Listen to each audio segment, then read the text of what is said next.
সম্মানিত চেয়ারম্যান এবং গণপ্রজাতন্ত্রী বাংলাদেশ সরকারের মাননীয় প্রধানমন্ত্রীর সাথে মত বিনিময় সভা অনুষ্ঠিত হয়। আপনারা জানেন প্রতি সপ্তাহে শনিবার তিনি বিভিন্ন জেলার সাথে বসছেন, বিভিন্ন মহানগরের সাথে বসছেন। আজকে বৃহস্পতিবার, যদিও আজকে রাজশাহী জেলা বিএনপি এবং মহানগর বিএনপির সাথে তিনি সেখানে বসেছেন।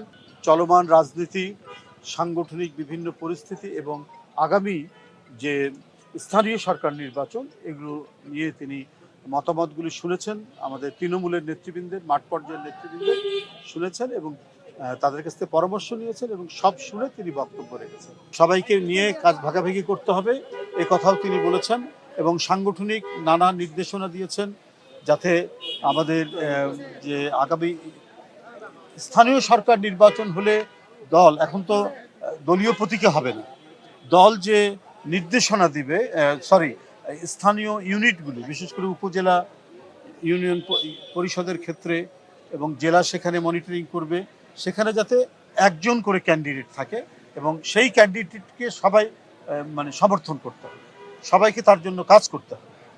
এখানে স্থানীয় ইউনিটগুলি তারা বাছাই করবে এবং সমর্থন করবে এবং সেটাকে তত্ত্বাবধান করবে জেলা, মহানগর সবাই মিলে, বা মহানগরে যখন সিটি কর্পোরেশন হবে তখন যে ওয়ার্ডগুলো আছে সেই ওয়ার্ডগুলোর বাছাইয়ের ক্ষেত্রেও সেই ধরনের পদ্ধতি নিতে হবে।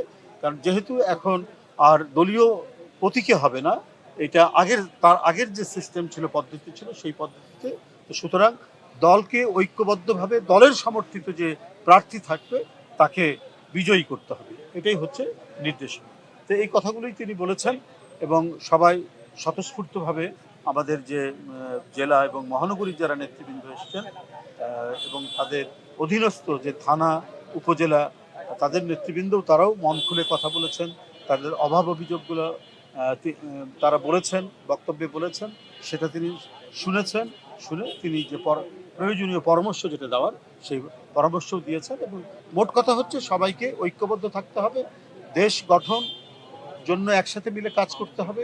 সরকারের যে কর্মসূচিগুলি রয়েছে, যেমন কার্ডের ব্যাপারে, যেমন ফ্যামিলি কার্ড, কৃষক কার্ড, এই যে কার্ডগুলো কিভাবে এটা এখন কি বলে যে বিতরণ হচ্ছে, এগুলোর ব্যাপারে তিনি বিশ্লেষণ দিয়েছেন।